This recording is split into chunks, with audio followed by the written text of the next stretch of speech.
اہم خبر آپ کو دیں گے، افغان حکومت اور فتنہ الخوارج کے گٹھ جوڑ کا پردہ ایک بار پھر سے فاش ہوا ہے۔ ناقابل تردید شواہد منظر عام پر آ گئے ہیں۔ 31 جنوری کی رات ڈی آئی خان میں سیکیورٹی فورسز کی جانب سے آپریشن کیا گیا۔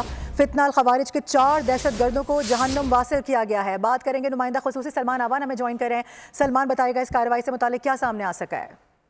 جی بالکل، یہ کارروائی اس بات کا ناقابل تردید ثبوت ہے کہ افغانستان کی سرزمین بھی پاکستان کے خلاف ہو رہی ہے، اور افغانستان کے شہری جس کے اندر اس قسم کے جو حکومتی حکام ہیں، طالبان کی جو حکومت اس وقت وہاں پر موجود ہے، اس کے اہلکار بھی ملوث ہیں۔ آپ دیکھ سکتے ہیں 30 اور 31 جنوری کی درمیانی رات ڈیرہ اسماعیل خان کی جو تحصیل کلاچی ہے وہاں پر یہ کارروائی کی گئی تھی، اور اس کارروائی کے اندر جو ہلاک ہونے والے دہشت گرد ہیں اس میں افغانستان کے صوبے بادغیس کے نائب گورنر مولوی غلام محمد احمدی کا بیٹا بھی شامل ہے۔ اس دہشت گرد کی شناخت ہو چکی ہے، اور یہ آپریشن جو ہے جیسے کہ ہم بات کریں کہ کراچی میں کیا گیا تھا، اور ہلاک ہونے والے دہشت گردوں سے وہی امریکن ویپنز برآمد ہوئے جس کے حوالے سے پاکستان بارہا جو ہے افغان حکومت کو متنبع کر چکا ہے، افغان حکومت کے ساتھ احتجاج کر چکا ہے۔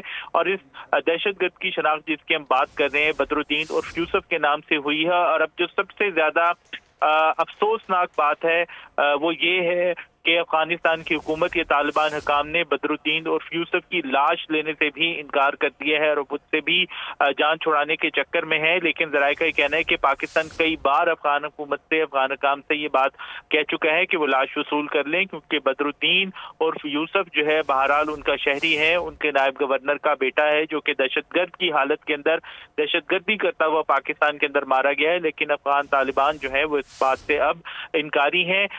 ذرائع کا کہنا ہے کہ بدر الدین نے افغان طالبان کے تربیتی مرکز میں تربیت حاصل کی تھی، اور اس کے بعد وہ پھر فتنہ الخوارج کا حصہ بنا، اور ایک اہم ترین کردار تھا پاکستان میں دہشت گردی کے حوالے سے۔ دہشت گردوں کے جو حملے ہیں، کارروائیاں ہیں، اس میں ایک براہ راست بھی اتنی انوالومنٹ رہی ہے۔ یہی وجہ ہے کہ وہ دہشت گردوں کے ساتھ، فتنہ الخوارج کے ساتھ مارا گیا ہے۔ اور اب اس بات سے بالکل یہ چیز واضح ہو جاتی ہے کہ افغان طالبان کی قیادت جو ہے وہ اب بھی افغانستان کے اندر دہشت گرد تنظیموں کو نہ صرف پناہ دے رہی ہے، بلکہ فتنہ الخارج یا کالعدم ٹی ٹی پی جیسی تنظیموں کے ساتھ ان کے گہرے تعلقات بھی موجود ہیں۔ اور اس بات کی بھی شواہد سامنے آ چکے ہیں کہ افغان طالبان فتنہ الخارج کو دفاع کے حوالے سے ٹیکنیکل اسسٹنس اور سب سے بڑھ کر مالی اسسٹنس جو ہے وہ فراہم کرتے رہے ہیں، روپیہ پیسہ بھی دیا جاتا رہا ہے۔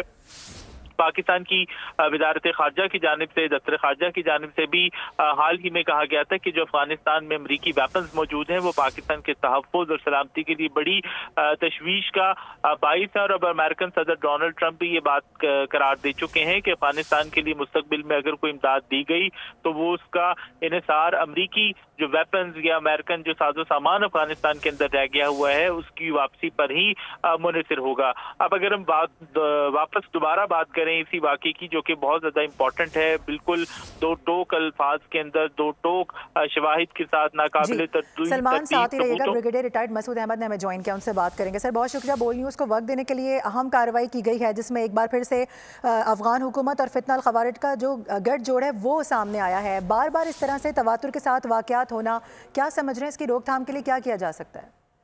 دیکھیں، روک تھام کے لیے تو ہم نے ایک تو کوشش ڈپلومیٹکلی بھی کی ہے، انٹرنیشنل کمیونٹی کو اس میں بھی ڈالا ہے، اور دیکھیں اس کے ساتھ ساتھ ہم نے کائنیٹک طور پہ کچھ ایکشن لیے تھے افغانستان میں۔ تو میرا خیال میں یہ ہے کہ اب جو ریسنٹ جو ڈیولپمنٹس ہوئی ہیں، جس طریقے سے جو بلوچستان میں منگوچر میں جو 18 عیسوی کے جوان شہید ہوئے تھے، پھر 2300 ٹیررسٹ بھی مارے گئے تھے، اور ان کے تمام کے تانے بانے افغانستان سے ملتے ہیں، کیونکہ افغانستان جب سے طالبان حکومت میں آئے 2021 سے، اس کے بعد سے وہاں پہ جس طریقے سے ہم کو شیلٹر ملی ہے، امریکن ویپنز ملے ہیں، فائنینشیل سپورٹ ہے، لاجسٹکس ہیں، فریڈم آف لبرٹی ہے، اور اکارڈنگلی وہاں پہ انڈین دوبارہ وہاں پہ پریزنس انڈیا کی ہو چکی ہے۔ تو India behind the scene India بھی شامل ہے، اور بھی طاقتیں شامل ہیں، وہ پاکستان کو ڈسٹیبلائز کرنا چاہتے ہیں۔ اور بلوچستان ان کا اسپیسیفک ہے، چائنا وہاں پہ ہے، سی پیک کی وجہ سے ہے، گورنر کی وجہ سے ہے۔ لیکن چیف آف آرمی اسٹاف نے اب جب ریسنٹلی کوئٹہ گئے تھے، انہوں نے ایک بڑا واضح موقف انہوں نے اختیار کیا تھا۔